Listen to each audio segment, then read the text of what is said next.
You will never be anything, do you hear me? The sound of his voice, laced with that cruel, chilling finality, echoed off the stainless steel refrigerator door. But that wasn't the worst part. The worst part was that the faint, cloying smell of cheap vanilla perfume clinging to his freshly laundered shirt had just proven he meant every single word. That promise of worthlessness, spat out in the middle of our pristine kitchen, instantly solidified into the fuel I needed to burn the life we had built to the ground. My name is Clara, and until 10 minutes ago, I thought I had a rock-solid marriage. 7 years of shared history, trust, and the painful negotiation of who takes out the trash. We were Daniel and Clara, the couple who made it. We weren't flashy, but we were stable. Our life was comfortable, predictable, and until recently, entirely satisfying. We had settled into that deep, quiet rhythm of marriage where familiarity breeds not contempt, but peace. Daniel, a software engineer, was dedicated to his long hours, and I managed my freelance design studio from the sun-drenched spare room. The trouble started, as it always does, with something utterly insignificant. About 2 weeks ago, Daniel began working late, a lot later than usual. At first, I accepted the excuses, the new project rollout, the demanding clients, the usual tech industry grind. When he did come home, he was exhausted. Sometimes short-tempered, but always affectionate. He would kiss me hello, ask about my day, and we would eat dinner, usually takeout or something simple I whipped up. It was after one of these late dinners, maybe last Tuesday, that the first true crack appeared in my perception. We were standing by the sink, clearing plates. He came up behind me and wrapped his arms around my waist, his standard comforting post-meal gesture. I leaned back into him, inhaling deeply, expecting the clean scent of his usual cologne or maybe just the lingering aroma of the tomato sauce we'd eaten. Instead, I got vanilla. Not a sophisticated, expensive vanilla, but that sickly sweet, almost powdery scent you smell in cheap car air fresheners or teenage body sprays. It was completely alien to him. I pulled away slightly, frowning. "Did you stop by a bakery on the way home, Dan? You smelled sweet." He laughed, a quick, almost too loud sound. "A bakery? No. Maybe some woman in the elevator was wearing too much perfume. You know how those things linger." I let it go. It was plausible. He took the elevator up 20 floors every day. But the smell didn't just linger, it settled. That vanilla scent became a ghost in our house. It was faint on the edges of his work shirts I pulled from the laundry basket. It was a fleeting note when he hugged me goodnight. My rational mind kept trying to build walls against the suspicion. It's a new cleaning product. It's an air freshener in the office restroom. But my gut, that primal cold knot in my stomach, was screaming the truth. The real shift happened the day before yesterday.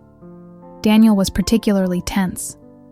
His phone had become a glued extension of his hand, face down on the desk, screen locked. If I walked into the room, he would swiftly change tabs on his laptop, a subtle but definite flinch I hadn't seen before. That night, when he stripped off his work clothes and tossed them directly into the laundry hamper, I noticed something strange about his favorite gray chinos. They were perfectly pressed, still carrying the sharp crease from the dry cleaner, but the left front pocket seemed slightly bulkier than usual. I stood there, paralyzed by the sudden, terrifying realization that I was about to cross a line I could never uncross. Curiosity, or maybe self-preservation, won the battle against marital ethics. My hand shook as I reached into the pocket. It wasn't cash or keys. It was a crumpled piece of shiny thermal paper, a receipt. I unfolded it slowly, the paper warm from his body. My eyes scanned the header. The Secret Garden Tea Room, 4:30 p.m. That location was 30 miles in the opposite direction from his office, and the time, 4:30 p.m., was hours before he usually claimed to be leaving work. I moved down the itemized list, ticking off the deadly evidence. Lavender scones, 2. Earl Grey pot, 2. And finally the item that made the air rush out of my lungs. Vanilla bean cheesecake, UN 1. 1 cheesecake slice, 2 teas, 2 scone orders.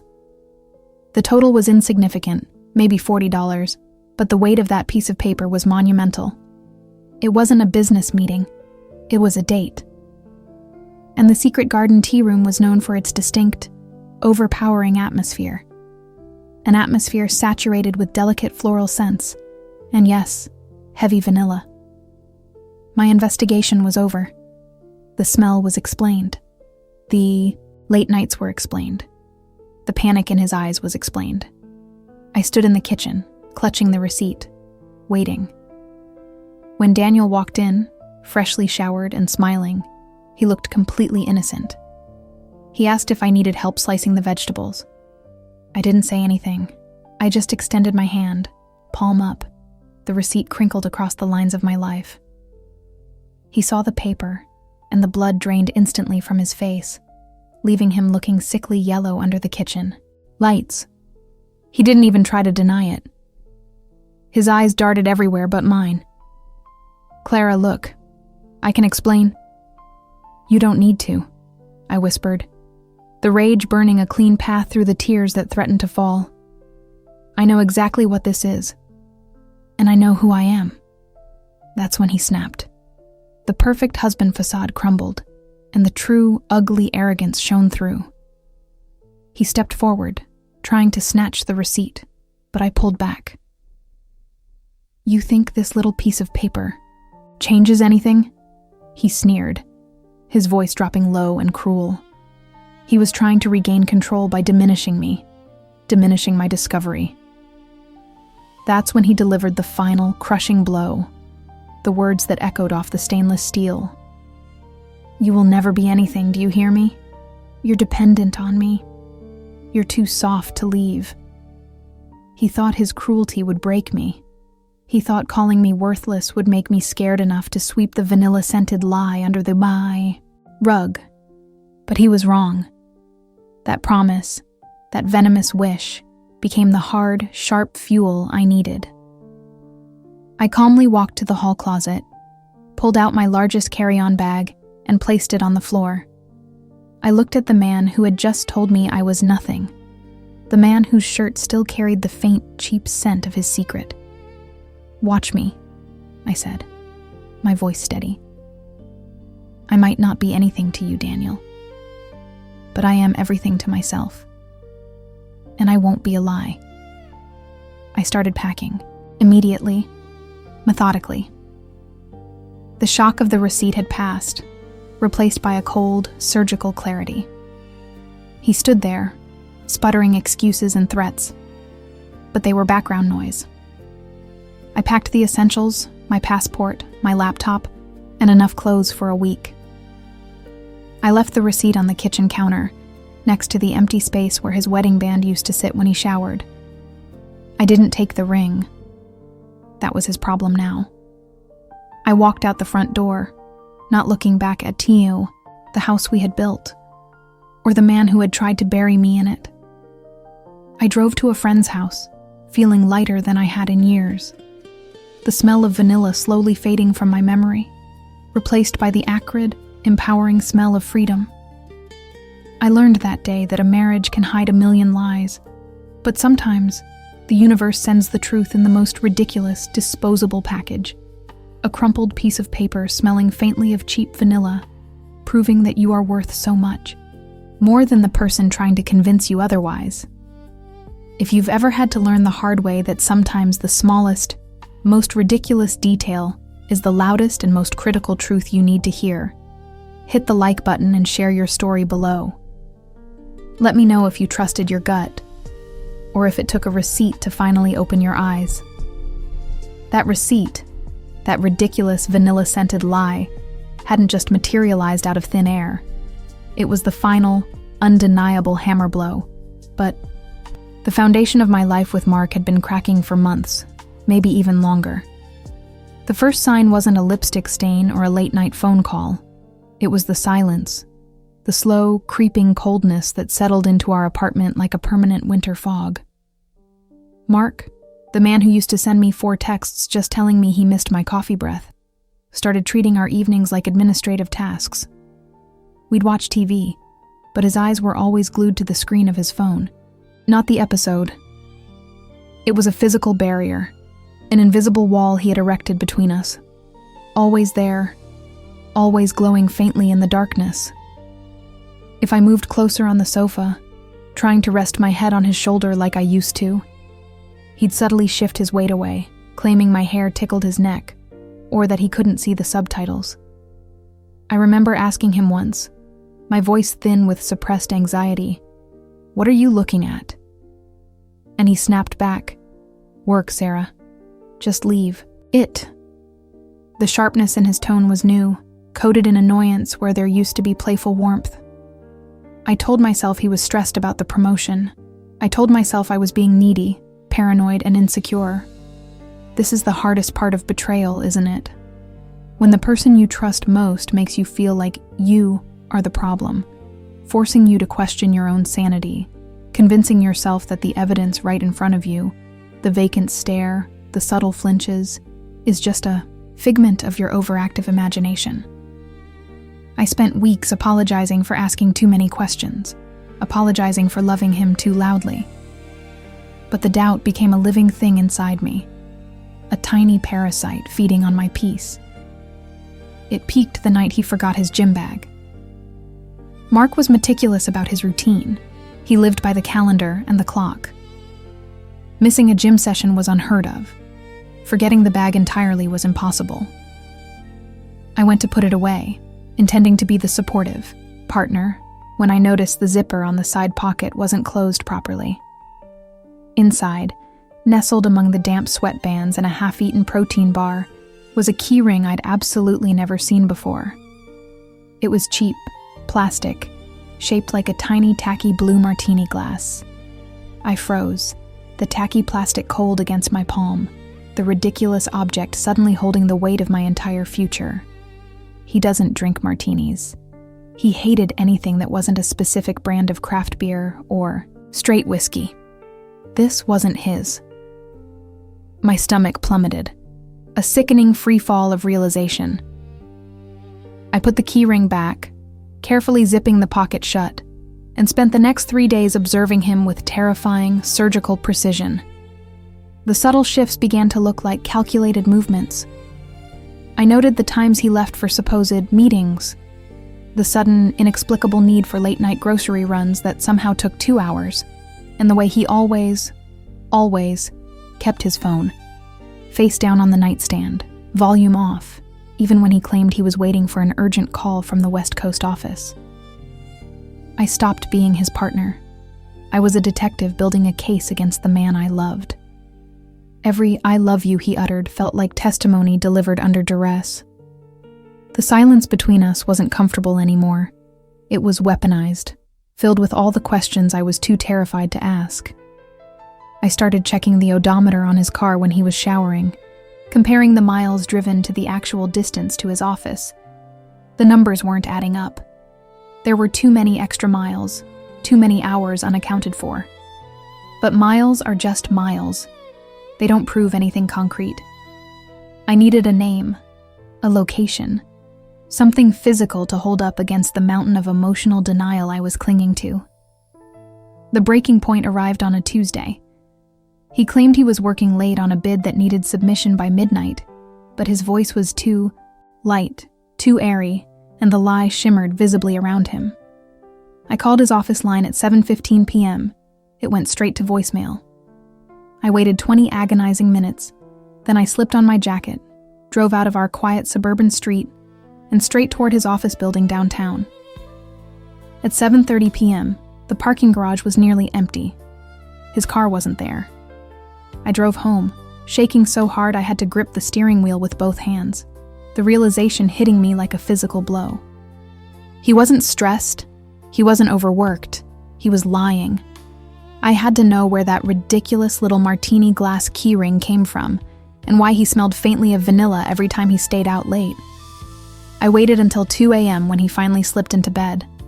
He moved cautiously, thinking I was asleep. He smelled faintly of a generic cologne I didn't recognize, but beneath it, there was that sweetness, cloying, artificial, almost sickeningly potent. Vanilla. I couldn't sleep. The vanilla scent was suffocating me, a mocking ghost that clung to our sheets. At 3 a.m., I slipped out of bed. My heart hammered against my ribs, making a sound so loud I was sure it would wake him. I went straight for his jeans, draped carelessly over the armchair. This wasn't about love anymore. It was about survival. I was operating purely on adrenaline and a desperate need for the truth to stop the internal bleeding. I checked the back pocket. Empty. I checked the small front, coin pocket, and there it was. Not a clean, folded document, but a small, tightly crumpled ball of thermal paper, smelling faintly but definitively of that awful, sweet vanilla. My hands trembled violently as I smoothed it out on the kitchen counter, the stark black text swimming before my eyes under the harsh fluorescent light. It wasn't a bank statement. It wasn't a parking ticket. It was a receipt from a high-end bakery downtown, a place known for its custom, expensive cakes and delicate pastries. The date was yesterday. The time was 6:45 p.m., exactly when he claimed to be rushing a bid. And the itemized purchase? It was for a dozen gourmet vanilla cupcakes, clearly marked custom order, happy anniversary, my sweetest. My sweetest. But our anniversary wasn't for another 4 months. I didn't need to check his phone. I didn't need to follow him. The tiny, ridiculous piece of paper, smelling of cheap, sweet vanilla, proved it all. The martini, glass, the extra miles, the late nights, the emotional withdrawal. It all clicked into place, not as a sign of stress, but as a meticulously constructed double life. In that moment, staring at the proof of a celebration that wasn't mine, the fear disappeared, replaced by a cold, searing clarity. I wasn't paranoid. I was right. And now, I had to act. I had to face the man sleeping soundly in our bed. The man who had bought another woman a cake celebrating a secret anniversary, using the money we were saving for our future. The box was still cold from the refrigerator, smelling faintly of synthetic vanilla and cheap frosting. I traced the perfectly written number 3 on the lid with my thumb. 3 years. 3 years of a parallel life, neatly compartmentalized and hidden from me, paid for by the future we were supposed to be building together. I gently placed the evidence on the kitchen counter, realizing that the shock had not paralyzed me.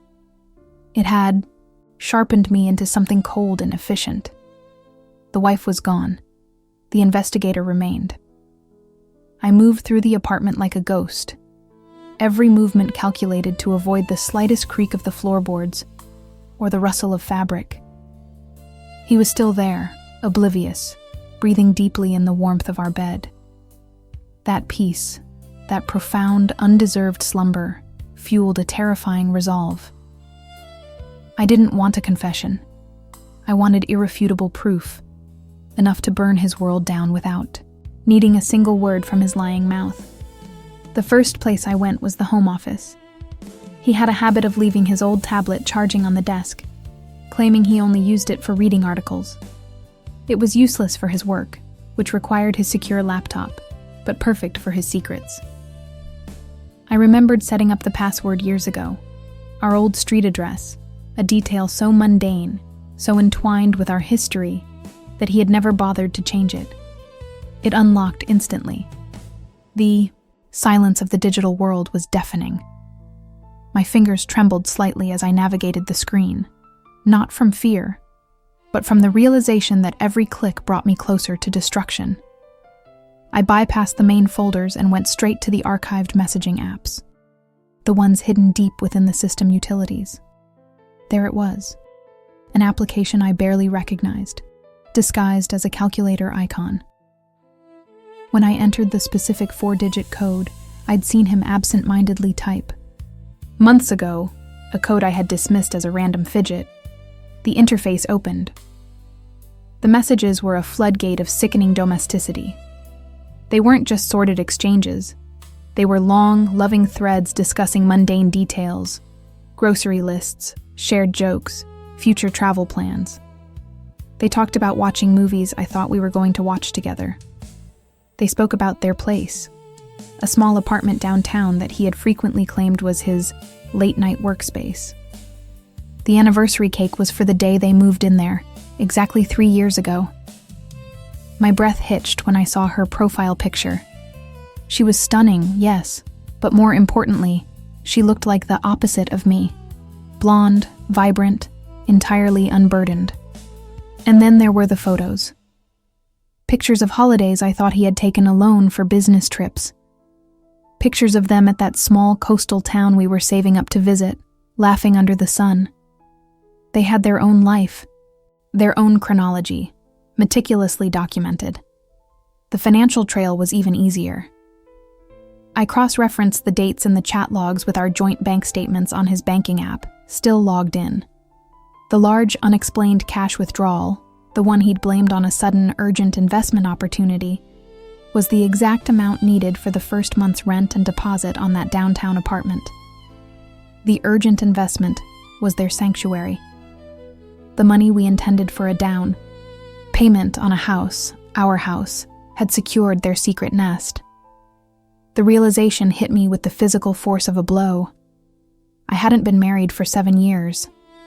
I had been married for 4, and then, for the last 3, I had been an unsuspecting roommate, a financial convenience, a convenient alibi. My life had been an illusion constructed by his careful lies. I gathered the essential evidence, screenshots of the financial transfers, printouts of the most incriminating, messages, and the receipt for the cake. Everything was neatly saved onto a cloud drive, and the physical tablet was restored to its charging state, appearing untouched. The cold clarity remained, but beneath it, a molten core of rage began to churn. I walked back towards the bedroom, the early morning light beginning to filter through the blinds, casting long, pale stripes across the floor. He shifted slightly in the bed, pulling the duvet tighter around his shoulder. He looked so vulnerable, so perfectly innocent. It was a masterpiece of performance. I paused at the door. I didn't need to scream. I didn't need to cry. I had the facts, the dates, the addresses, and the proof of the money stolen. The confrontation wouldn't be a messy fight. It would be a clinical termination. I walked to the dresser and pulled out the small velvet box from the back drawer, the one containing the engagement ring he had given me. It suddenly felt heavy, cheap, and utterly meaningless. I placed it gently on his side of the nightstand, right beside the framed photo of us smiling on our wedding day.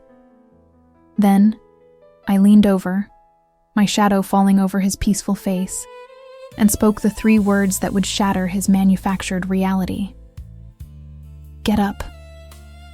My voice was low, level, and entirely devoid of warmth. We need to talk about the anniversary. I let the weight of that phrase hang in the air, watching as his eyes fluttered open, registering my presence.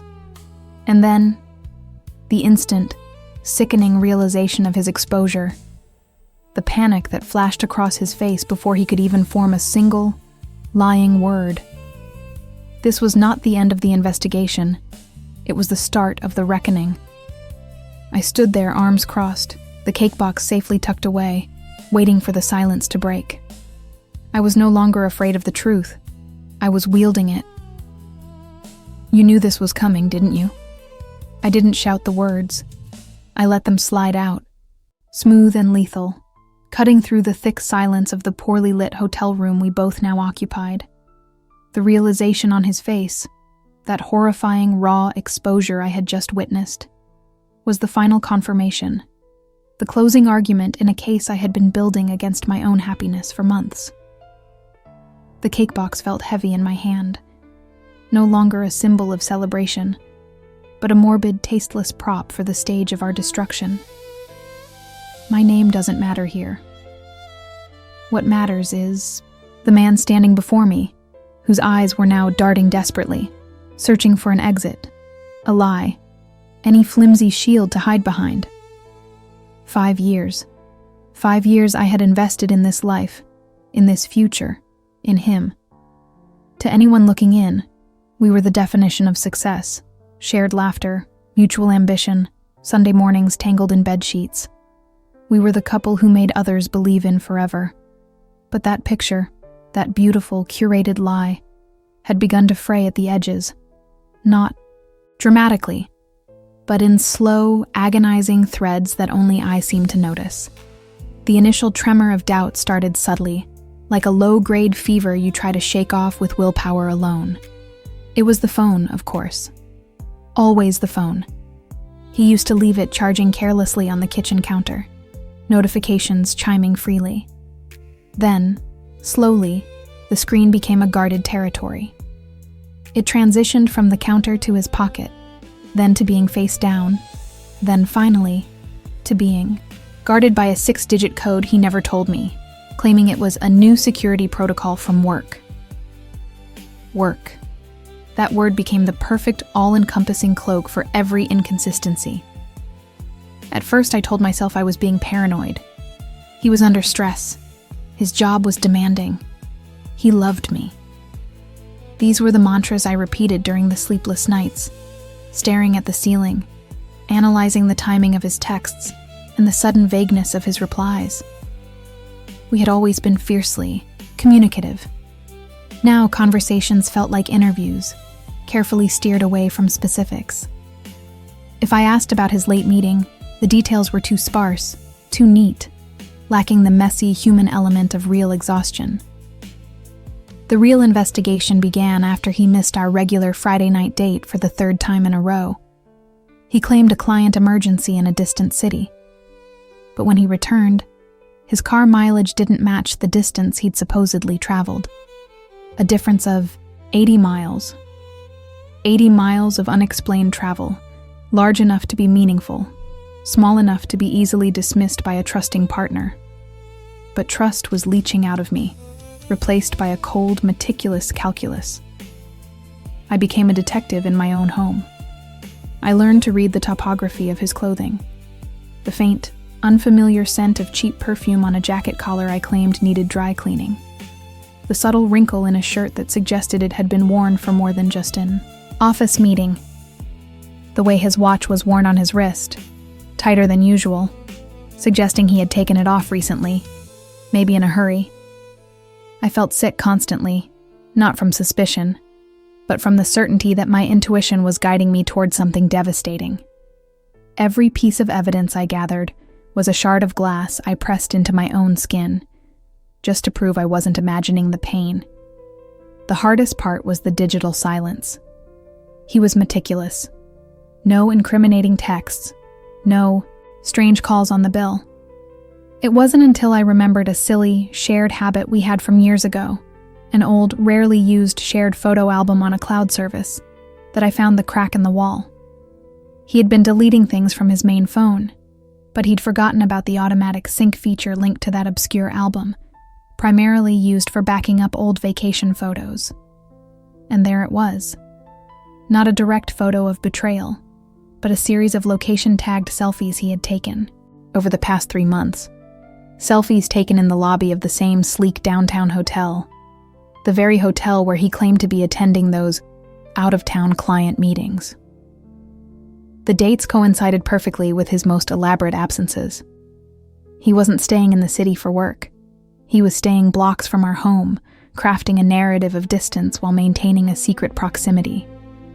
The most damning detail was the last photo, taken just 2 days ago. It wasn't of him, but of a small, elaborately wrapped gift box resting on a bedside table, tagged with the location of this very hotel room. That's when the purpose of my 5-year anniversary cake crystallized. Our anniversary was today. And I realized he wasn't planning to be with me tonight. He was already here. I drove across town, the anniversary cake box sitting innocently on the passenger seat. I didn't call him. I didn't text. I simply presented myself at the front desk, repeating the number of the room from the photo, claiming I was his wife, and had come to surprise him for our anniversary. The receptionist, bless her naive heart, waved me through. The door was unlocked, just slightly ajar. I pushed it open slowly, quietly. He was standing by the window, finishing buttoning his shirt. He hadn't seen me yet. The room was tidy, but the air was stale, thick with the scent of unfamiliar perfume and regret. On the small table, next to the half-empty bottle of champagne, was the exact gift box I had seen in the photo. It was addressed to Jay. I cleared my throat. Happy 5-year anniversary. I let the weight of that phrase hang in the air, watching as his eyes fluttered open, registering my presence, and then, the instant, sickening realization of his exposure, the panic that flashed across his face before he could even form a single, lying word. This was not the end of the investigation. It was the start of the reckoning. I stood, there, arms crossed, the cake box safely tucked away, waiting for the silence to break. I was no longer afraid of the truth. I was wielding it. He finally moved, stumbling backward, knocking a glass off the table. It didn't shatter, just bounced on the thick carpet. Wait, listen, I can explain. Don't. I cut him off, my voice steady, betraying none of the internal tremors. I walked forward, placing the pristine white cake box directly next to the gift addressed to Jay. There is nothing you can explain that 80 miles, 3 months of hotel selfies and this, I pointed to the gift box, haven't already said for you. I took a deep breath, the smell of cheap lies burning my nostrils. I didn't bring this cake for us to share, darling. I brought it so you could see exactly what you threw away for a few hours in a corporate-mandated double bed. He looked from the cake to me, then back to the cake, his panic transforming into something hard and desperate. You tracked me? You went through my things? After everything we built? How could you be so invasive? He was trying to pivot the blame, the classic move of the exposed narcissist. I almost laughed. The audacity was astounding. You built a facade. I built a case. I corrected him. I wasn't angry anymore. I was clinically detached. The emotional explosion had happened months ago, during those sleepless nights. This was just the paperwork. Tell me, who is Jay? Don't bother lying. I already checked the registration for this room. Did you honestly think I wouldn't fight for my peace of mind? Did you think I was too stupid, too trusting to connect the dots you so carelessly scattered? The silence stretched, agonizing and complete. He opened his mouth, but the words failed him. He finally dropped his gaze, defeated. That look, that admission of guilt without a sound, was all the closure I needed. I didn't need his excuses or his tearful pleas for forgiveness. I just needed him to acknowledge the reality he had created. I walked to the door, my hand on the cold metal knob. I won't be coming back to the house, I stated plainly. Don't bother calling. The locks will be changed by morning, and I'll have the paperwork filed before lunch. You keep the cake. Maybe Jay likes anniversary surprises. I pulled the door open, letting the sudden rush of the hallway light flood the room, illuminating his defeat. Stepping out, I didn't look back. The investigation was over. The only thing left to do was build a new life, one free from the constant corrosive weight of doubt. If you've ever felt that subtle shift, that gut feeling that something is fundamentally wrong, listen to it. Don't rationalize the peace you deserve away. Your intuition is often the best detective you have. If you've been through something similar, share your story. Sometimes, just knowing you're not alone is the key to finally walking away. I slammed the door shut, the sound echoing the finality of my decision. I didn't look back. That whole investigation, those agonizing months of piecing together the lies, were finally over. The only thing left to do was build a new life, one free from the constant, corrosive weight of doubt. If you've ever felt that subtle shift, that gut feeling that something is fundamentally wrong, listen to it. Don't rationalize the peace you deserve away. Your intuition is often the best detective you have. Sometimes, just knowing you're not alone is the key to finally walking away. My name is Clara, and if you had asked me 6 months ago what my life was like, I would have described it as perfect. I needed that perfection to shatter completely before I understood what walking away truly meant. We had the house, the dog, the Sunday brunches, a comfortable predictability that felt like solid ground. Mark was dependable, maybe too. Much so, a steady anchor in the chaotic currents of the city. He was the man my parents adored, the man who always remembered my coffee order, the man who, I believed, was incapable of deceit. The first crack in the foundation was minuscule, almost invisible. It wasn't a lipstick stain or a strange perfume. It was far subtler, a shift in the air pressure of our shared space. Mark started taking his phone everywhere. And I mean everywhere. The bathroom, the garage, even short trips to the mailbox. When I teased him about it, he laughed it off, mumbling something about a new work client that required 24/7 attention. Yet, when I caught a glimpse of his screen one evening, a flash of light while he was scrambling to flip the phone face down, it wasn't a spreadsheet or a legal document. It was a blank message thread, quickly minimized. Then came the Tuesdays. Tuesday used to be sacred: cheap wine, takeout, and bad Netflix movies. Suddenly, Tuesdays became his late nights. "Big project," he'd say, his voice strained with a sincerity that felt just slightly too rehearsed.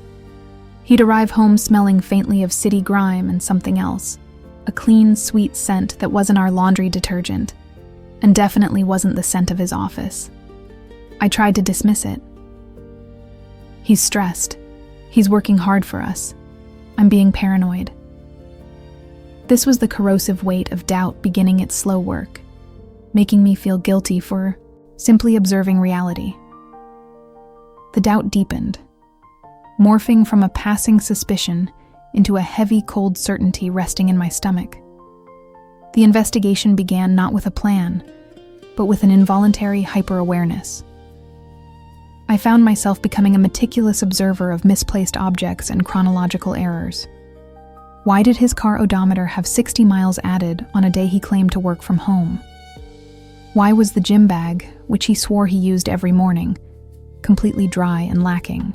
That faint, stale sweat smell? My lowest point was standing in our bedroom, handling his clothing like forensic evidence. I checked pockets, studied collars, and smelled the fabric. I felt like a criminal, invading the privacy of the man I loved. Yet the alternative, living a beautiful, perfectly crafted lie, was a fate far worse. The guilt was excruciating, but the need to know the truth, to relieve that agonizing tension, became a primal, unstoppable urge. The real break came 2 weeks ago, on a Saturday morning while Mark was out jogging. I had been looking for a specific receipt in his laptop bag, the one he normally left wide open on the desk. This time, it was zipped shut, tucked away under a pile of old magazines. When I opened it, the receipt wasn't what caught my eye. It was a sleek silver USB drive nestled deep in the zipper pocket. My hands were shaking so badly I almost dropped the laptop as I plugged the drive in. I expected to find work documents, perhaps financial secrets, or maybe incriminating emails. What I found was a single password-protected folder labeled simply, Taxes 2024. My heart hammered against my ribs. The moment of truth felt deafeningly loud. After 3 attempts, I guessed the password. It was her initial and their anniversary date, a cruel, mocking twist of originality. Inside, there weren't tax documents. There were hundreds of photos and videos. The revelation didn't hit me like a train. It was slower, colder, like freezing water filling my lungs. They weren't just random pictures. They were intimate, detailed snapshots of a life he was building parallel to mine. Dinners, weekend trips, and one particularly sickening set of photos from a cabin rental that I recognized instantly. It was the place we went to celebrate our 5th anniversary, only 3 months prior. He had taken her there, recreating our sacred moments with someone else. The most devastating image was a selfie of them smiling, standing in front of a giant, ridiculous cake, a birthday cake I hadn't known existed. Today was the 14th of the month. My birthday was the 28th. His birthday was the 1st. I looked at the date stamp on the file. 2 days ago. It was her birthday. He had taken the Tuesday off, not to work late, but to celebrate a life with her. A cold, clear rage replaced the doubt. The constant, crushing tension evaporated, replaced by the terrifying lightness of certainty. The investigation was over. There was no more analyzing odor, mileage, or defensive tone. The proof was staring back at me from the screen, solid and undeniable. I pulled the USB stick out, tossed it onto the desk, and began packing. There was no confrontation, no screaming match, because the man I loved, the man I wanted to scream at, didn't actually exist. He was a performance, a carefully curated character I had fallen for. When Mark walked back into the house, sweaty and flushed from his fake jog, I was waiting by the front door, my suitcase at my feet, the leash of our confused dog in my hand. He saw the suitcase and the look on my face, and the casual, healthy glow of his morning dissolved into immediate panic. "Clara? What's going on?" he stammered, his hand instinctively reaching for the phone he knew I had seen. "It's over," I said, my voice flat, empty of emotion. "The investigation is finished, Mark. You can stop pretending now." He tried to plead, to lie, to rationalize, but I didn't give him the chance. I just walked out, pulling the door shut behind me with the heavy, satisfying sound of finality. The same finality that had echoed in my mind earlier. I didn't look back at the perfect house, the perfect life, or the man who had effortlessly destroyed them both. That gut feeling, that whispering intuition I had fought for so long, had saved me. It taught me that sometimes the hardest thing you have to do is trust yourself enough to accept that the comfortable lie is actually a devastating truth. And once you see it, you must run. If you are currently feeling that subtle shift, that corrosive doubt, don't wait for the digital proof. Listen to that small, scared voice inside you. It's trying to lead you home, even if home means starting completely anew. It wasn't a sudden, seismic event that fractured my reality. It was corrosion. Slow, insidious, starting with tiny rust spots until the entire structure was compromised. The initial signs were so mundane, so easily dismissed under the heavy blanket of routine, that looking back, I am disgusted by how willfully blind I had been. It started with the phone. Liam had always been meticulous about charging his phone on the kitchen counter, face up. It was a shared space, an open book. Then, one Tuesday afternoon, a Tuesday I now recognize as the beginning of the end, it was face down. A silent, inverted black rectangle, radiating a secret I wasn't allowed to touch. I remember asking him about it, trying to keep my voice light, casual. "Did the screen break, honey? You usually keep it up." He gave me that familiar, easy smile, the one that always melted my doubts. "No, just trying to cut down on the blue light before bed. You know how hard it is for me to sleep." It was a reasonable explanation, built on a known truth, his insomnia. But the seed of unease was already planted, Once that small detail shifted, others followed, like falling dominoes. His work schedule, which had been predictable for 5 years, became erratic.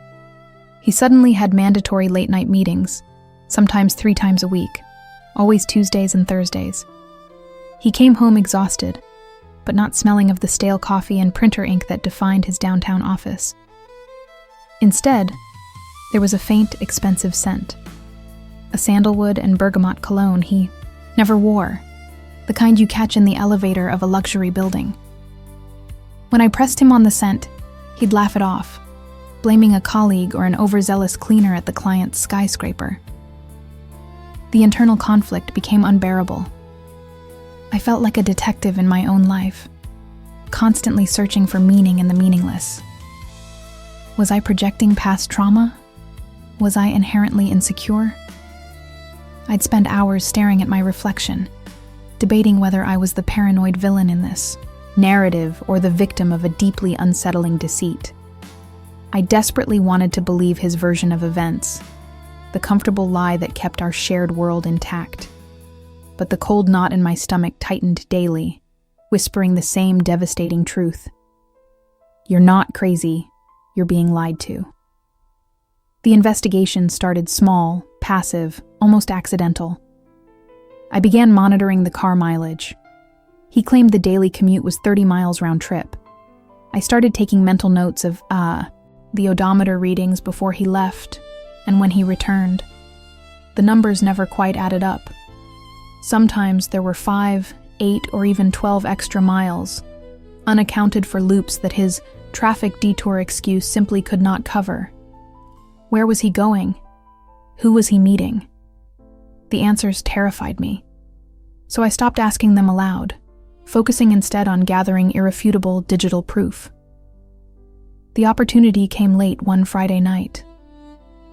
Liam had collapsed onto the living room sofa, utterly spent after what he claimed was a grueling 14-hour session finalizing a merger deal. He was breathing heavily, dead asleep. His phone lay beside him on the plush throw blanket. It was the moment of truth, the terrifying intersection where the desire for peace met the need for devastating clarity. My hands trembled so violently I had to brace them against my knee. I picked up the phone. It was locked with the fingerprint ID. I lifted his heavy, unsuspecting hand, pressed his eye, thumb gently to the sensor, and the screen flashed alive. My heart hammered against my ribs, a frantic drumbeat in the otherwise silent house. I knew he was meticulous, hiding things where casual glances wouldn't find them. His main messaging apps were clean, sterile, filled only with legitimate work discussions and quick notes to me about groceries. But I remembered him mentioning, months ago, that his firm used an encrypted secondary messaging application for highly sensitive client communications. I found it, nested deep within a utilities folder, disguised with an innocuous name. I tapped the app. It required a secondary password. My stomach dropped. This was it. The wall I couldn't climb. I tried our anniversary, our dog's name, his mother's birthday. Incorrect. Incorrect. Incorrect. I felt a cold wave of resignation wash over me. The lie was going to win. I was going to have to live with the corrosive doubt forever. I was about to put the phone down when a fragmented memory surfaced, a silly, nonsensical inside joke we shared years ago about a ridiculous, overly complex code word we invented for a fictional treasure map. It was absurd, childish, and entirely unique to us. I typed it in, holding my breath so tightly my lungs burned. Success. The app opened. There were 3 contacts. One was his boss. One was labeled Emergency Locksmith. The third, the one that instantly drained the color from my face, was labeled only with a single, seemingly benign emoji. A blooming cherry blossom pun. I didn't need to click on it. I knew. Yet, driven by the morbid compulsion to witness my destruction, I tapped the icon. The conversation history flooded the screen. It wasn't the name Sarah that confirmed it. It was the sickening intimacy of the exchange. The messages spanned back 7 months, right to the time the phone started turning face down. "I miss the way you smell. See, you Tuesday at our place. Can't wait for you to use your late meeting excuse again. I'm stuck here, babe. Tell her you're caught in traffic. I need you now." The comfortable lie didn't just shatter, it vaporized, leaving behind a vacuum of searing clarity and pure, distilled rage. I looked down at the man sleeping peacefully on the couch, the man who had built a foundation of trust with me, only to chip away at it every Tuesday and Thursday, and saw not my husband, but a stranger, a predator who had meticulously planned his deception. In that instant, I stopped shaking. The paralyzing fear gave way to cold, surgical focus. The small, scared voice inside me that I had fought for months finally won, drowning out all the excuses, all the comforting delusions. I didn't scream. I didn't wake him up. I didn't even cry. I simply put the phone back down, stood up, and looked around the living room, memorizing the last few moments of my old life before I walked away to start completely anew. That gut feeling, that whispering intuition I had fought for so long, had saved me. It taught me that sometimes the hardest thing you have to do is trust yourself enough to accept that the comfortable lie is actually a devastating truth. And once you see it, you must run. If you are currently feeling that subtle shift, that corrosive doubt, don't wait for the digital proof. Listen to that small, scared voice inside you. It's trying to lead you home, even if home means starting completely anew. When I walked out that door, I knew I was leaving everything material behind, but I was reclaiming something infinitely more valuable. My sanity, my dignity, and the future I deserved, free from the shadow of deceit. And if you've been on this journey with me, feeling that familiar dread creep in, tell me, what was the smallest, most insignificant detail that made you realize the truth was hiding in plain sight? Share your story, because sometimes the validation of others is the final push we need to walk away toward a better beginning. It was a tiny snag, a microscopic ripple in the placid surface of what I desperately wanted to believe was a perfect marriage. You ask about the small detail that exposed the rot, that single thread I pulled that unraveled the whole tapestry. It wasn't a lipstick stain on a collar, nor a suspiciously expensive gift receipt. It was the silence. The sudden, absolute, deafening silence that followed the chime of a text message on a Saturday night when he thought I was asleep. We had settled into that comfortable, slightly boring rhythm of long-term partnership. We were financially stable, socially engaged, and publicly enviable. But privately, a strange coldness had begun to settle around him. He became meticulous about his phone, a device he had previously left face up on the counter, now always carefully placed, screen down, often resting on his lap. When I jokingly reached for it once, he snatched it away with a sharp intake of breath that sounded less like surprise and more like panic. "What's wrong, darling?" "It's just my phone," I'd asked, trying to keep the lightness in my tone, but the words tasted like grit. He had dismissed it quickly, blaming work confidentiality, but the image of his eyes, wide and suddenly guarded, was the first shard of ice in my heart. The routine began to fray around the edges. He started exercising more rigorously, buying new clothes he didn't need, and spending late nights supposedly networking with clients I'd never heard him mention before. These were not red flags. They were barely pink flags, easily rationalized by the narrative we had built. He's successful. He's driven. He's stressed. But the dissonance grew. The man who hated garlic and cilantro suddenly claimed he'd been to a new Thai place downtown and raved about the fresh coriander. The man who always wore the same worn-out leather belt now had an identical, brand-new one, subtly different only in the positioning of the tiny, almost invisible scratch near the buckle. I started keeping mental tabs, a private, growing ledger of inconsistencies. It felt dirty, like betraying a trust that might not even have been violated yet. Every time I looked at him across the dinner table, smiling his familiar, confident smile, a voice whispered, "You are paranoid. You are inventing drama." But the doubt was a parasite, feeding on my peace. Sleep became fractured, filled with scenarios where I confronted him, scenarios where he laughed and dismissed my fears, confirming I was, in fact, losing my mind. The investigation, when it truly began, was meticulous and humiliating. It required a level of stealth I never imagined possessing. I learned to calculate the precise angle of the phone screen reflection in the dark bedroom window. I memorized the exact rhythm of his typing in the late-night bathroom trips that became alarmingly frequent. I wasn't looking for proof of infidelity yet. I was looking for proof that my sanity was intact. I was searching for validation that the dread that had rooted itself deep in my stomach was real, and not just the product of an insecure imagination.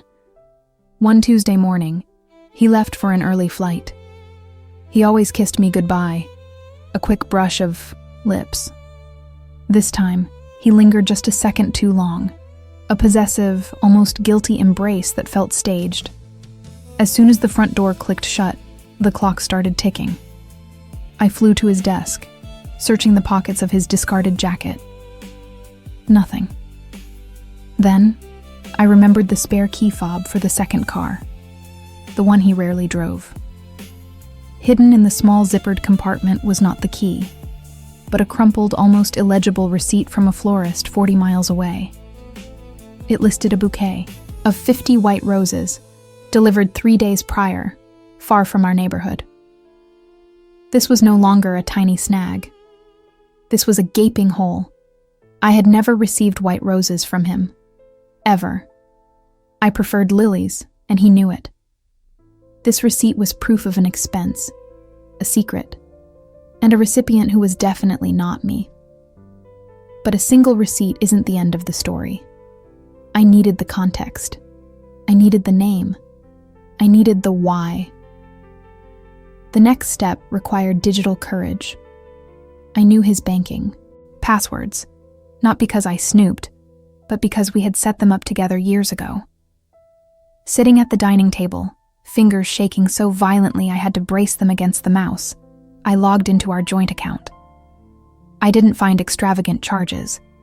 I found an entirely new debit card linked to the account, which he had never mentioned, and linked to that new card, an Uber receipt history detailing short, frequent trips to the same address, a luxury apartment building near his supposed networking zone.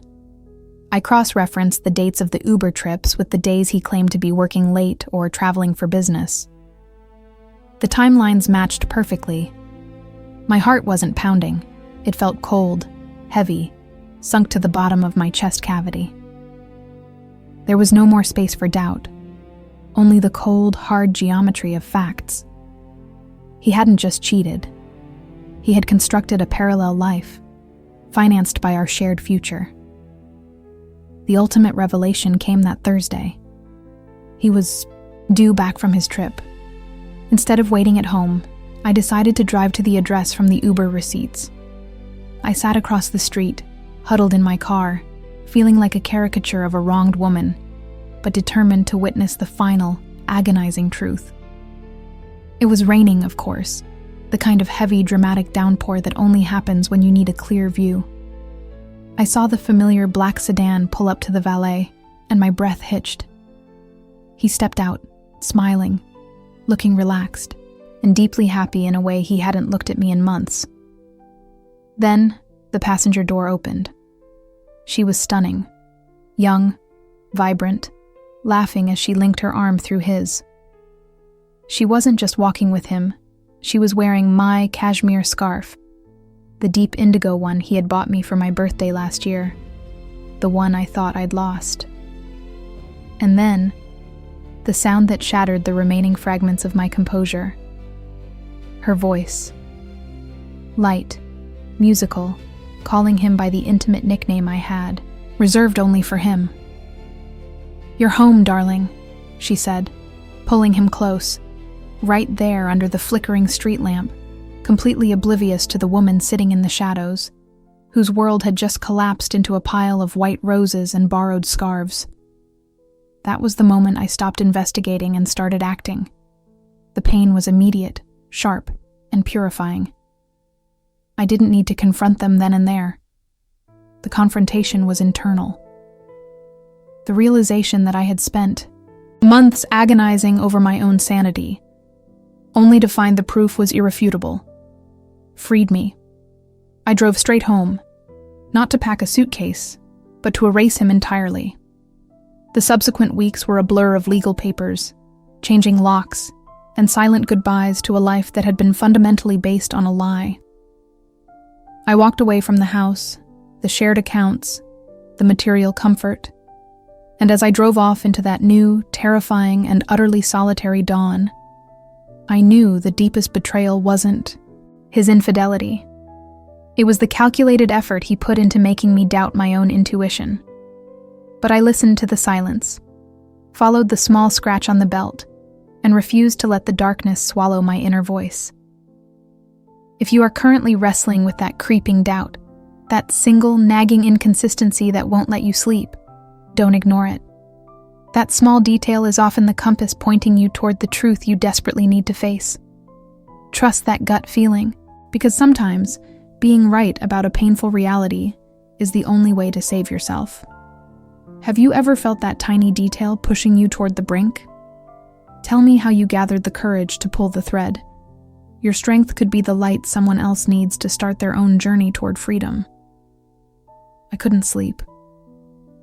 The single nagging inconsistency that had been a faint whisper had grown into a roar, drowning out every attempt at rational thought.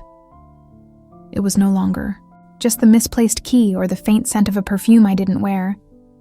It was the hollow feeling in the pit of my stomach whenever Mark's phone went silent mid-conversation, or the way he suddenly started taking his lunch breaks in the car, claiming he needed quiet to focus.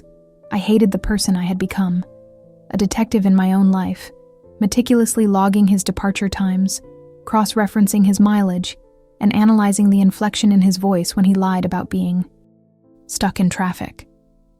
The real agony wasn't the suspicion itself, but the battle against my own loyalty. Every fiber of my being screamed that I was being paranoid, that I was ruining a beautiful 6-year relationship based on flimsy evidence. "He loves you," the voice of self-doubt insisted. "Don't destroy your life because of your anxiety." But the cold, logical part of my brain, the part that had watched his eyes flicker away one too many times, knew I had to pull the thread, even if it unraveled everything. The alternative, living a lie wrapped in comfort, was slowly killing me. The investigation had to be surgical, quiet, and absolutely foolproof. I ruled out checking his current phone. He kept it locked down with biometric scans. I focused instead on the technological graveyard in our house. Mark was notoriously bad at deleting old digital footprints. I remembered the old MacBook Air he used for freelance projects 2 years ago. It had been Mom, gathering dust in the garage, supposedly wiped clean and ready to sell. I waited until a Friday night, the one night he always insisted on staying out late with the guys. A recent, suspicious addition to his routine. The garage was cold, smelling faintly of old tires and damp concrete. My hands trembled as I plugged in the dusty laptop. It booted slowly, the old operating system groaning back to life. I felt like a criminal, a trespasser in the most intimate sense. But the fear of the truth was less paralyzing than the constant, gnawing uncertainty. The main drive was, as expected, clean. Work files, old photos, nothing incriminating. Defeat was thick and suffocating. Maybe I was wrong. Maybe I was crazy. I sighed, ready to shut it down, and finally apologized to Mark for my baseless paranoia. But then, as I was moving the cursor to the power-off button, I noticed it. A small, almost invisible folder hidden deep within the system library, labeled, "Oh," only with a single, meaningless character. Fuck. It required a secondary password. My heart hammered against my ribs, an urgent, frantic rhythm. I tried every combination I knew. Our anniversary, his birthday, the password to his high school email. Nothing. I leaned back, tears blurring my vision, feeling the weight of the lie crushing me. In a moment of pure, desperate intuition, I tried the name of the place he insisted he visited every Tuesday afternoon, the corporate training seminar location. I typed the abbreviated name, hit enter, and the folder sprang open. What followed wasn't a sudden, shocking revelation, but a slow, agonizing descent into hell. It wasn't photos of two people kissing that hit me first. It was the sheer, calculated mechanism of the deceit. The folder contained a detailed, meticulously maintained spreadsheet. It wasn't about work. It was a logistics tracker. Column A, dates. Column B, alibi provided to me. Column C, actual destination, always the same high-end serviced apartment building downtown. Column D, estimated duration. Column E, expense log, tracking gifts, dinners, and monthly rent contributions for this secret location. It was all there, laid out in neat black and white efficiency, spanning 18 months. 18 months of careful, planned betrayal, documented like a business merger. The betrayal wasn't just physical, it was administrative. He hadn't just cheated, he had, managed the infidelity like a project manager. The air felt thin, toxic. I couldn't scream, couldn't cry. My body had gone rigid, cold, disconnected from the reality flashing on the screen. Then, I saw the final piece of evidence, the one that broke the last splinter of my resilience. A series of encrypted messages with a contact named Homebase. I clicked on the chat history. The texts were sickeningly affectionate, detailing future plans, discussing the apartment's decor, and even mocking my own innocent questions. Homebase, Tuesday 4:30 p.m. She asked why the shirt smelled like perfume. I told her I was near the cosmetics counter on the way to the meeting. She bought it. So easy. Mark's reply: she suspects nothing. It helps that she's so naive. See you tomorrow, my love. The word naive struck me harder than any explicit description of their affair. It wasn't just that he was with someone else. It was the contempt, the calculated mockery of my trust. The pain was so intense, so physically agonizing that I felt nauseous, like I was about to dissolve into the cold garage floor. I knew then what I had to do. There was no confrontation necessary, no need for explanations or begging. The spreadsheet was the evidence, the cold, irrefutable truth. I didn't scream or break anything. I simply closed the laptop, my movements precise and deliberate. I took my phone out and photographed every single screen of that spreadsheet, making sure the timestamps and the dates were clear. The flash of the camera felt like a gunshot in the silent house, illuminating the path forward. I gathered my things, leaving the laptop exactly where I found it. I wasn't running. I was executing an escape plan 18 months too late. I was done being naive. I was done being the punchline to his carefully managed joke. As I walked out of the garage and into the night, I felt the shift. The fear was gone, replaced by a terrifying, focused calm. The small inconsistencies had pointed me toward the precipice, and now that I had stared into the abyss, I saw the only way to save myself was to walk away and never look back. The question is, how do you rebuild your entire existence when the foundation was nothing more than a meticulously crafted lie?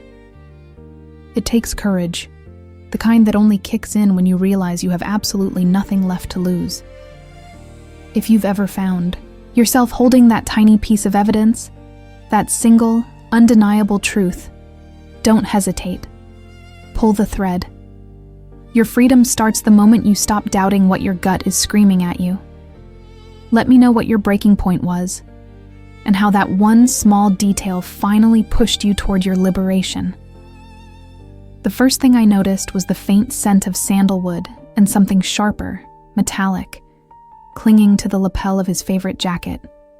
It wasn't his cologne. It wasn't strong enough to be overwhelming, just a ghostly imprint, the kind you only detect when you're leaning in close, perhaps hanging it back up in the closet after he'd tossed it carelessly onto the armchair. I had initially dismissed it. My paranoia, I told myself, was simply manufacturing drama where none existed. We were 8 years in, our life a predictable, comfortable hum of shared routines, mortgage payments, and Sunday morning coffee. Mark was reliable, dependable, my anchor. Yet, that scent lingered in my mind, a tiny needlepoint drawing blood from the placid surface of our stability. Then came the late nights, dressed up as sudden, unavoidable deadlines. At first, I accepted the excuses easily. His firm was restructuring. The pressure was immense. But the explanations grew convoluted, riddled with details he'd forget by morning. He started locking his phone, not just with the standard passcode, but with a secondary biometric lock I didn't recognize. He'd always left his devices open, trusting implicitly. Now, the shift felt monumental, a physical wall erected between us where before there had only been air. I started sleeping poorly, the silence of the large bed amplifying the sound of my own anxious heartbeat. I became a creature of the dark, waiting up, listening for the sound of his key in the lock, trying to gauge the genuineness of his sigh of fatigue. The suspicion was a poison I couldn't spit out. It tainted every interaction. Was that kiss before work genuine? Was that brief flash of irritation when I asked about his meeting because I was prying, or because the lie was heavy on his tongue? I hated myself for it, for the way I analyzed his micro-expressions like a forensic expert. The way I found myself calculating the mileage on his car, matching it against his stated destinations. I was morphing into a private investigator of my own crumbling life. And the shame of distrusting the man I loved was almost as crushing as the fear of what I might find. My initial investigation was clumsy, born of panic. I tried guessing the new password. Birthdays, anniversaries, our dog's name, all useless. Mark had anticipated the obvious. I realized I needed to be smarter, quieter, less emotionally charged. I started with the public records, the things he wouldn't think to hide because they weren't explicitly incriminating. I checked our shared bank, accounts. Nothing amiss there. Everything was routine, bills paid, savings growing. This lack of financial evidence actually made the dread worse. If it wasn't about money, it was purely about emotion, about a deep personal betrayal that was harder to quantify and infinitely harder to forgive. I shifted focus to his digital footprint outside the secure phone. His work laptop was the key. He often left it charging in the office nook, assuming I wouldn't touch confidential files. He was right. I had always respected that boundary. Until now. One Tuesday, while he was supposedly at a regional conference, a conference that oddly had no online agenda or public-facing social media, I slipped into the office. My hands were shaking so violently I could barely type. I used the corporate VPN credentials I vaguely remembered him reciting and logged into the server. I wasn't looking for love letters. I was looking for patterns. What I found wasn't a smoking gun, but a series of breadcrumbs leading into a digital black hole. His calendar had been meticulously manicured. Meetings were vague. Client review, off-site planning. But within the metadata of one recurring entry, titled simply LA Project Prep, I found a subtle anomaly. The location marker wasn't the address of his downtown office. It was the geo-coordinates for a small boutique hotel 30 miles outside the city limits, a place Mark had scoffed at years ago as being too tacky for corporate. I didn't confront him yet. The fear of being wrong, the fear of collapsing our life based on latitude and longitude, was paralyzing. I printed the coordinates, folded the small slip of paper, and put it inside the lining of my purse. I needed physical proof that connected him to that place, or to that lingering sandalwood scent. The crucial mistake he made, the one tiny detail that finally gave me the leverage I needed, came 3 days later. Mark had been home, acting unusually affectionate, almost compensating for his absence. He'd taken a long shower, leaving his discarded clothes piled by the hamper. As I went to toss his trousers into the washing machine, a small, square plastic item slipped out of the side pocket, landing silently on the tiled floor. It was a key card, the kind used for hotel rooms. I picked it up, my breath catching in my throat. It was plain white, no logo, no room number visible, just a generic magnetic strip. But the moment my thumb brushed the surface, I felt a slight, almost imperceptible indent, a tiny, scratched numeral 4, barely visible unless the light hit it just right. It was a detail he must have missed when he wiped the card clean of any identifying marks. My mind raced. How could I link this keycard to the hotel coordinates? I couldn't just drive out there and swipe it. I had to know the room number. That night, I waited until Mark was deep, in sleep, his breathing heavy and even. I crept out of bed, adrenaline pumping ice through my veins. This was the moment of no return. I found his burner phone.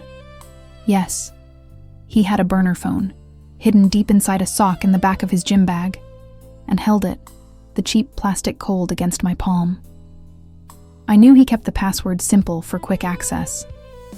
I tried the number sequence of the scratched 4, combined with the month we moved into the house. It unlocked. What flooded the screen was not just evidence of an affair, but evidence of an entirely separate existence. Hundreds of messages, not just romantic, but logistical. Plans, shared finances, and the final sickening piece of the puzzle. A recent text thread discussing a new lease agreement for an apartment linked directly to the area near the boutique hotel. His supposed LA project prep wasn't a project. It was the careful construction of a life intended to replace ours. He wasn't cheating on me. He was leaving me, piece by methodical piece, without the courage to tell me. The shock didn't register as tears or hysteria. It registered as a cold, absolute clarity. I wasn't just dealing with infidelity. I was dealing with a meticulously crafted lie built on 7 years of calculated deception. That small piece of evidence, the keycard, the coordinates, the burner phone. It didn't just confirm my suspicion, it fueled my action. The moment I read the address of the new apartment, the apartment he intended to move into next month, everything snapped into sharp, terrible focus. I wasn't the victim of a momentary lapse. I was the casualty of a long-term strategy. And that's when the courage kicked in. The kind of cold, pure resolve that only appears when you realize you have absolutely nothing left to lose. I set the phone down gently on the nightstand, beside his sleeping head. I didn't need to scream. I didn't need to confront him in the dark. I simply needed to act. My freedom was not going to be granted by his confession. It was going to be seized by my silent departure. I knew the exact moment I needed to pull the thread, and that moment was now. I started packing the essentials, moving with a terrifying calm, knowing that the foundation of my life hadn't just cracked, it had disintegrated into dust. This was the liberation I had unknowingly fought for, the painful, necessary breaking point. What happens next isn't a confrontation, it's an extraction. And trust me, when you find yourself in that silence, clutching the truth, you realize the only person who can save you is yourself. Tell me, what was the one small detail that finally pushed you toward your own liberation? I want to know I wasn't the only one who had to become a spy in her own home to find peace. The next few hours were conducted in a strange, heightened state of clarity, the kind of cold, efficient focus usually reserved for surgeons or bomb disposal experts. The house, which had been a suffocating cage just moments before, now felt porous, merely a shell I was ready to shed. I didn't scream, I didn't break things, and I certainly didn't wait for him to come home and witness the inevitable fallout. Confrontation was his language. Silence, calculated departure, was mine. I moved through the rooms like a ghost, touching nothing unnecessary. My mission was purely logistical. Passports, birth certificates, the hidden emergency cash reserve I'd started 2 years ago. A small, subconscious recognition that the foundation we built was critically unstable. I packed a single, nondescript black duffel bag. No expensive clothes, no unnecessary jewelry, no sentimental items. Those were anchors, weighted with false memories, and I needed to float. I stared at the wedding album for a full minute, the veneer of that perfect day shining mockingly from the heavy leather cover, and I left it. It was a lie, and I refused to carry the weight of beautiful fiction into my future. The hardest part was writing the note. Not because I felt obligated to explain, but because I knew any words I left would be twisted and weaponized against me later. You will find everything as you left it. I am not coming back. That was it. No accusations, no justifications, just the final, unassailable fact of my absence. I placed it on the kitchen counter next to his neatly stacked mail and turned the key in the lock for the last time. The click was the quietest, most satisfying sound I had ever heard. The sound of a jail cell opening. I drove until the sunrise was behind me, and the cityscape dissolved into rural anonymity. I kept driving until the landscape, the architecture, and even the radio stations felt alien. For the first week, I stayed in a cheap motel 400 miles away, sleeping fitfully, waking up, panicked, convinced I could hear his specific heavy footfalls outside the thin plywood door. I didn't feel relief. I felt vertigo. The world was suddenly too big, too quiet, too empty. I had spent so long navigating the tiny, volatile ecosystem of his moods that I had forgotten how to exist in the open air. Grief hit me then, a brutal, unexpected wave. I wasn't grieving him. I was grieving the woman I had been, the years I had lost, and the beautiful false future I had so desperately believed in. That loss was heavier than any physical baggage I might have carried. It was the deep sorrow of realizing that the life I had invested in was merely a hologram, and the man I loved never existed. I had to mourn a ghost. Slowly, painfully, the edges began to soften. I found a job in a dusty, wonderful used bookstore, ironically surrounded by stories where the endings were often clearer than mine. I rented a small apartment above a bustling bakery. The constant grounding smell of fresh bread and the sound of distant, non-threatening chatter were the perfect antidotes to the sterile silence and creeping anxiety of my old life. The trauma didn't vanish. It simply stopped being the main character. It became a scar, a reference point.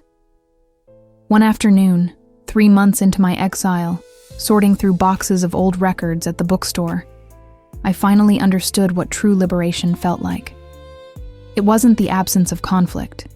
It was the total ownership of my choices. He tried to contact me, of course, a flurry of texts, alternating between manufactured rage and pathetic pleading, attempts to pull me back into the familiar gravity of his orbit. I blocked the number without a single pang of hesitation. That was the moment I knew I was truly free, when his emotional turmoil became meaningless background noise instead of my entire world.